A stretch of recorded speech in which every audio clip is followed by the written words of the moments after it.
Hello everyone! For today's video gagawa naman tayo ng cheesy, chewy and flavored fried sticky rice ball. Konting sangkap lang naman ang kailangan natin dito para makagawa nitong masarap na buchi. Dito hindi nyo kailangan ang maraming sangkap para makagawa nitong masarap na buchi. Pwede nyo din itong ibenta dahil affordable lang naman ang mga ingredients na ating gagamitin. Kailangan natin dito ng 3 cups na glutinous rice flour. And 1/2 cup na white sugar. Mix lang natin dito ang ating dry ingredients until sa mag-well combined, saka maglagay tayo ng mainit na tubig.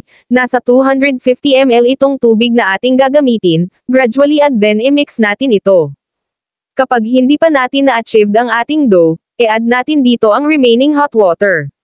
Kapag medyo watery ang dough, mag-add lang din ng konting glutinous rice flour hanggat sa ma-achieved ang dough na hinahanap natin, kaya mas mabuti na ibuhos natin ng dahan-dahan ang tubig, nang sa ganun matansya natin ang ating dough. Para mahalo natin ito ng mabuti, gagamitan ko ng kamay sa pagmasa, hanggat sa ma-well kneaded na itong ating dough. Shape lang natin ito ng pabilog, para mahati sa 4 na portions.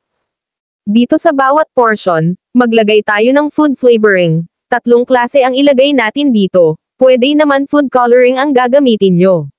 Gagamit tayo ng pandan food flavoring. About 2 teaspoons ito. Kapag hindi kayo satisfied sa kulay, pwede nyo naman ito dagdagan, hanggat sa makuha natin ang tamang kulay na gusto natin ma-achieve.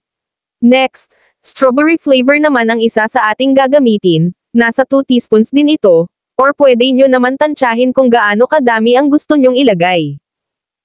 And lastly, yung ube food flavoring ang ilagay natin dito, tulad ng strawberry at pandan flavor, masahin din natin ito, hanggat sa mag-well kneaded na ang dough. Ang natirang dough natin, we will keep as it is. Para sa ating buchi, gagamit tayo ng measuring spoon, para pantay-pantay ang laki nito. Nasa 1 1/2 tablespoon ang gagawin natin. Flatten lang natin ng konti, saka ilagay ang cheese for filling.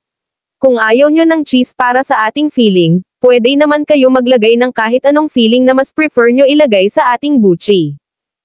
Gagamit din tayo ng sesame seeds at tubig. Dip lang natin sa tubig ang ating buchi, saka i-coat ng sesame seeds saka i-roll, sa ganitong paraan kakapit ito ng mabuti. Dito sa ating pan, magpainit lang tayo ng mantika. Saka prituhin natin ito sa mahinang apoy, halo-haluin natin ito para pantay-pantay ang pagkaluto, at kapag lumitaw na ito ibig sabihin luto na at pwede na natin ito hanguin, para ma-remove ang excess oil sa ating buchi, transfer natin ito sa strainer bago naman ilipat sa serving platter.